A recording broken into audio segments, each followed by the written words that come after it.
evening, welcome to Central News for Tuesday the 4th of March. I'm Hilary Entwistle.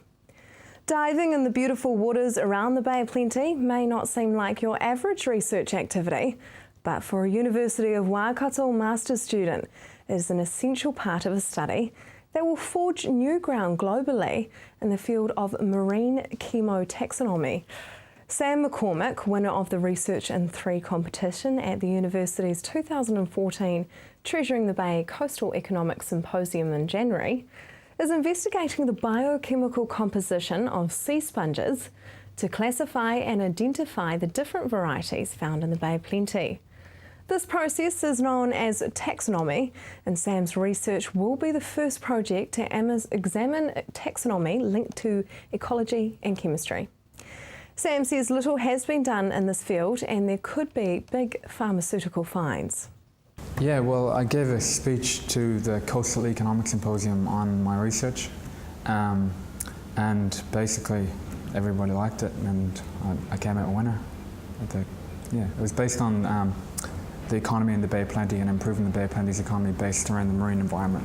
The giant willow aphids, which rapidly invaded an Omokoroa kiwifruit orchard in early February, have just as quickly disappeared. But property owner Neil Bruff believes they will be back. Neil found the giant willow aphid, a new insect in New Zealand, climbing over vines, fruit and structures in his orchard on February the 10th. The Ministry for Primary Industries, which first became aware of the insect in New Zealand in December last year, says kiwifruit is not currently known to be a host to this species, and the aphid feeding on the vines is not thought to pose a threat to the kiwifruit industry.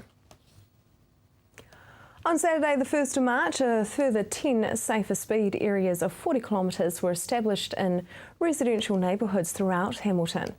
The new areas include Marden in Seoul, Holland, Woodstock, Melville, Tui, Clarkin, Claudelands, Enderley, Berkeley and parts of the central city.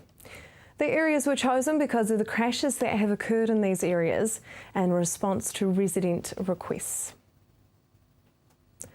Work is expected to begin on a new water storage reservoir for Te Awamutu in early April and could be completed by the end of this year. Spartan Construction Limited was the successful tenderer for $3.4 million contract to build the new structure. The overall cost of the project is estimated at $5 million.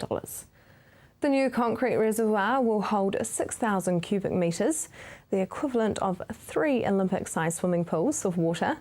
It will be 8.5 metres high and 35 metres in diameter and is expected to be completed by late 2014. Waipa District Council will plant more than 2,000 trees and shrubs around the perimeter of the site to lessen the impact of the reservoir on the rural landscape. Manager of Water Services, Lorraine Kendrick, says the reservoir will support both the Te Awamutu and Porongia townships, as well as provide extra capacity for emergency management and firefighting. Waikato Regional Council's investment fund has performed strongly over the past 6 months, reflecting the increasingly positive global economic outlook. At this week's Finance Committee meeting, councillors heard the fund had returned $3.3 million so far this year, largely due to upward movement in the share market. The investment fund arose from the sale of the council's shares in the ports of Auckland and Tauranga in the mid-1990s. Returns are used to fund special projects, finance internal borrowings and reduce rates. The fund was $68 million in 2009. It is currently valued at $84.7 million. Now for our region's marine forecast, the west coast Raglan is southwest 25 knots with rough seas, easing late Wednesday to 15 knots. Your high tide in Raglan will be 1:54 p.m. The east coast, Bay of Plenty, southwest 20 knots, but 25 knots in the west. Tauranga, your high tide is at 11:13 in the morning. Just ahead, discussions on a flood protection levy in Tauranga City.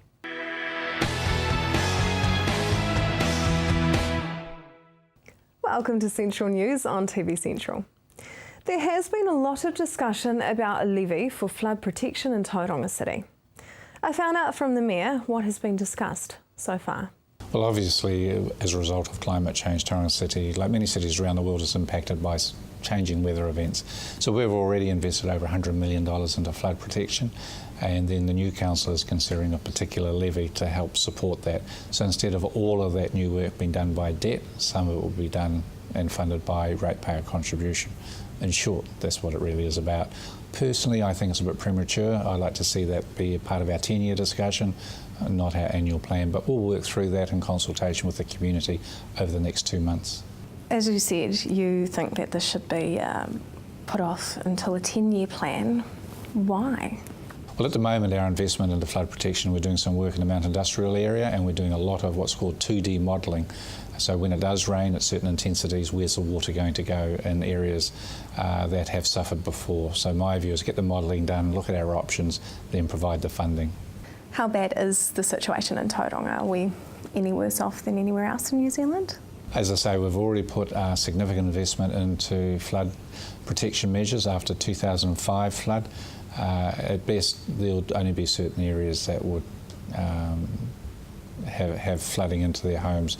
Last time, April was our worst event for some time since 2005. It's April 2013, where about 91 homes actually got some water in them. How do we stop that? I mean, what's the technicalities behind that? Well, you're seeing what's happening in Europe at the moment. You know, this is driven by climate change and rain coming down in shorter periods of time, and so no system caters for that. So then you have to understand where does the water go after that, now called overland flow paths, and we put a lot of time and effort and money into making sure that those overland flow paths for the future aren't through someone's property, and particularly through their house. So we don't mind the roads flooding, we don't mind obviously our stormwater ponds and every public spaces flooding, but we do stop it at people's dwellings.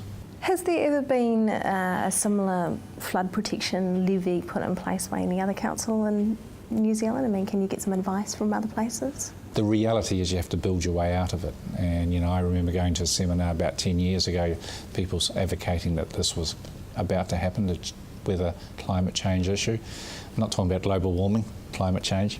And frankly, cities just got to build your way out of it, and or one, don't allow houses to go there, or there are houses at severe risk. A cheaper option, frankly, may be to buy them and remove them. Will that be like the Northern Gateway, the electronic systems? Look, we're no different to places like Tasman Nelson, for example, had some major flooding issues. The East Coast, again, Opotiki, Whakatane, low-lying areas where you have a hinterland behind you, as we do here in Tauranga.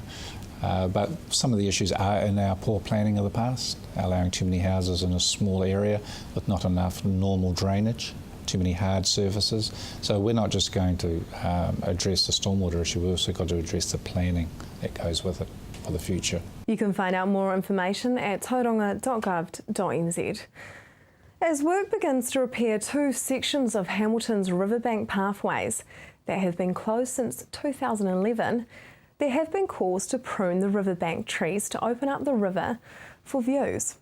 The lush green trees along the Waikato River have grown so large they now obscure the river views for hotel guests and residents alike.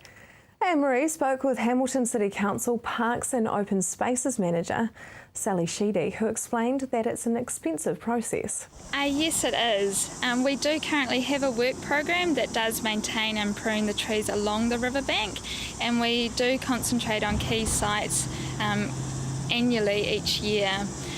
We also need to be considerate towards the fact that the trees do provide stability to the riverbank, and we do have some historical protected trees that we need to protect as well.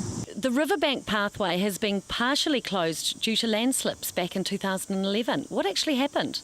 We had 2 weather events of heavy rain that created or caused these slips. So one occurred in July 2011 and the other in December 2011.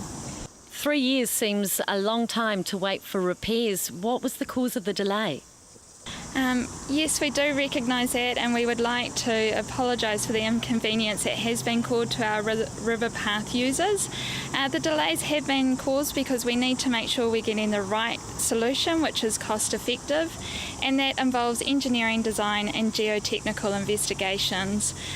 Some of the equipment used for those works has been held up with the Christchurch works, so we had to wait for that to be available. And we've had to ensure that all of our stakeholders are aware of what we're doing and we find that right solution. Can further landslips be prevented, or is it inevitable that some will occur? It is a natural dynamic environment, and the riverbanks themselves are made up of sandy, silty soils. Therefore, it is an environment that is prone to subsidence, and also the fluctuating river levels does put stress on the toe of the riverbank. So we work towards planting up areas to minimise erosion and that subsidence, but unfortunately at times Mother Nature will guide what happens. How long is the work expected to take? As soon as we have a contractor appointed, the contract period will be 6 weeks, and that of course is dependent on weather, but we do hope to have the river path open by the end of May at the latest. It's an extensive pathway along the riverbank, 17 kilometres. That's right, we have 17 kilometres through the city, and it is extremely popular from walkers to lunchtime runners to children on bikes. Coming up next, sustainability in your own backyard.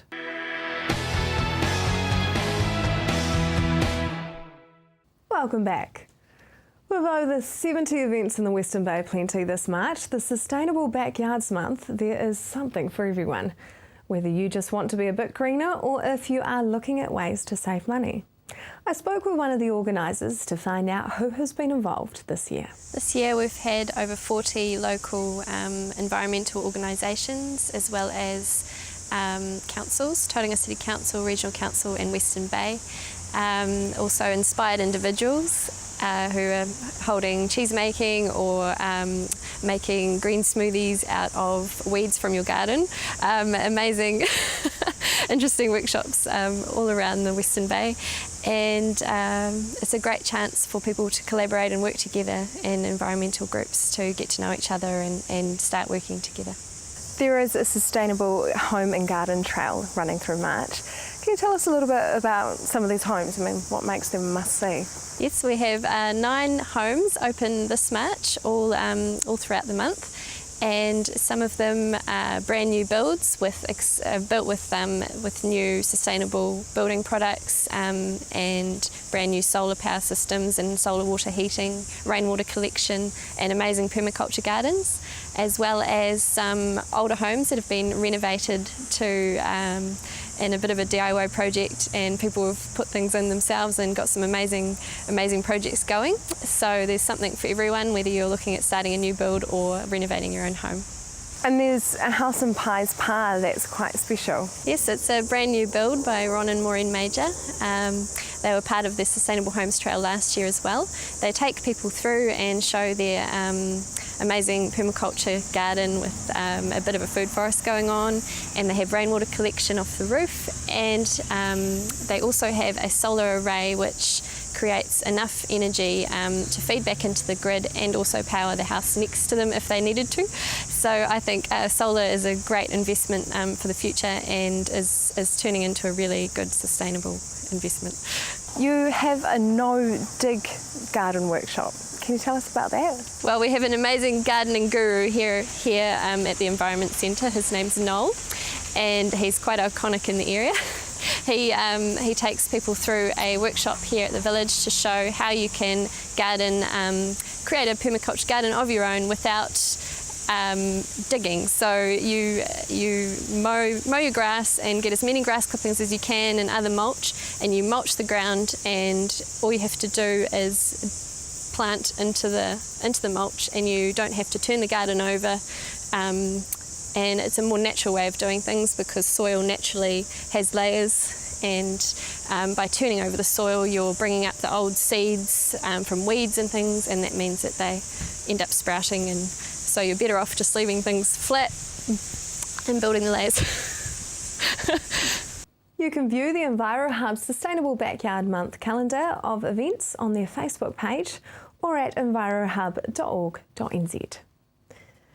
The Waipa district turns 150 years this year, with Cambridge, Te Awamutu, Ohaupo, Pirongia and Kihiki being established first. Milestone birthdays are often a time of both reflection and goal setting. Anne-Marie spoke with Mayor Jim Milcrest to find out if this was true for the Waipa district. Yes, well, it's a high-level document, I suppose, in terms of looking forward 50 years. And the four key components really are economic development, social, recreational and health, but basically building to a healthy community. And I suppose the document, when it was actually drafted, was prior to the Local Government Act and changes in 2012, which have tended to restrict some of the areas where that document was actually focusing. So there may well be some minor changes and tweaks to that, but in general terms it's that high level planning, looking out to the future and making sure that we keep Waipa a really great place to live. The proposed district plan governs the way the Waipa district looks and feels. You're coming to the end of the submission hearings. How have they gone so far? Well, look, from my point of view, I'm coming in at the tail end of the whole process, but it's been a great deal of hard work and a slog for the staff here. And that's one of the drawbacks, I suppose, of the Resource Management Act, the time that it actually takes to work through the district plan, hearing all of the submissions and then cross submissions, etc.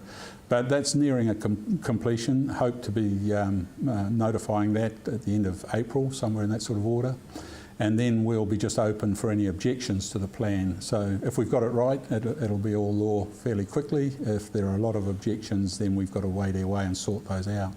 Are there any standout issues or concerns?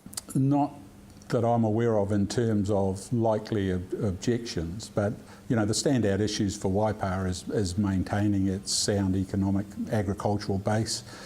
We have a good growth rate in Waipa, particularly based around Cambridge, but even the rural area. So it's, managing that is a real opportunity. It's not really a problem. The Avantidrome is near completion. Now, there was concern that ratepayers were going to be footing the grant that Council gave. Is that the case?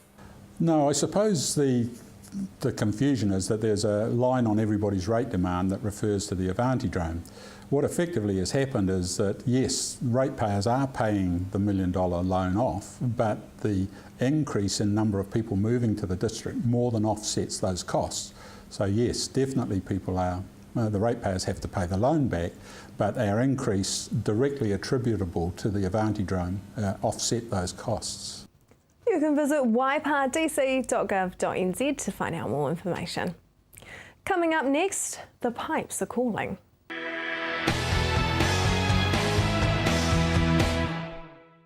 If you have just joined us, welcome to Central News. The Royal New Zealand Pipe Band Association will hold for the second time in Tauranga the National Championships on the 7th and 8th of March at the Tauranga Domain. Okay, colour, spectacle and music. Pipe bands, quite a lot of pipe bands, all dressed in various kilts, playing world-class music, and also people like the military aspect of pipe bands, the marching. Pipe band, what is the definition? Well, pipe bands are basically that. There's a set of pipers who play the Scottish bagpipe, and that is accompanied by drummers playing 3 different types of drum who accompany the pipers to create really an orchestral type of sound for the Scottish music. What are the different kind of drums? The bass drum is the big drum which is basically there to keep the time.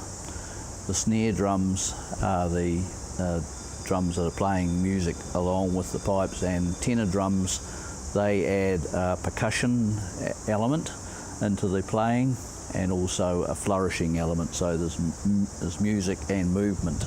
Are all the pipers playing the exact same tune at the exact same time?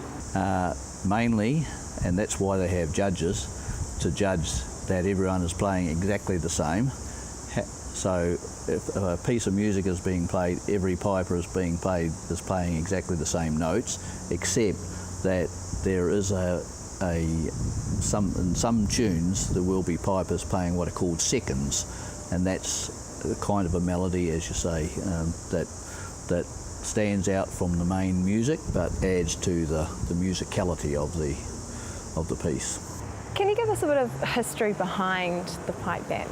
Okay, well, the bagpipes are the traditional Scottish instrument, and as Scots have immigrated around the world, they've taken that instrument with them, and people in the colonies and various places have formed pipe bands, and really they're worldwide now.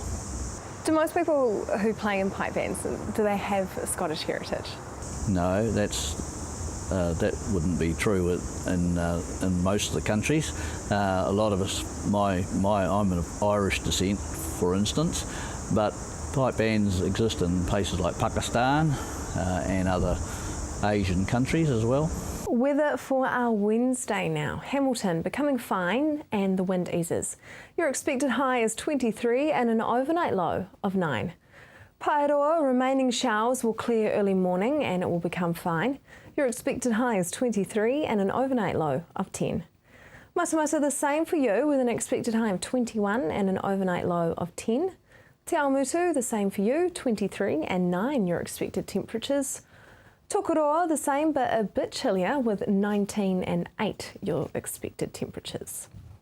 The Bay of Plenty, Tauranga long fine spells with a southwesterly breeze. Your expected high is 23 and an overnight low of 13. Te Puke, the same for you with 21 and 11 your expected temperatures. That is Central News for today. You can email us at news@tvcentral.co.nz or like us on Facebook. Join me again tomorrow night for more news from the Waikato and the Bay of Plenty.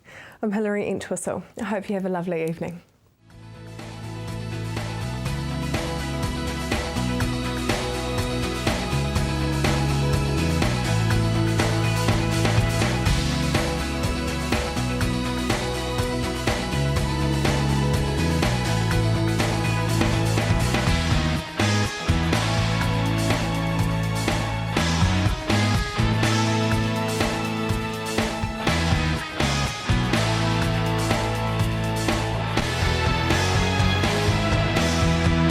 This has been an Alpha Media production, a division of Television Media Group.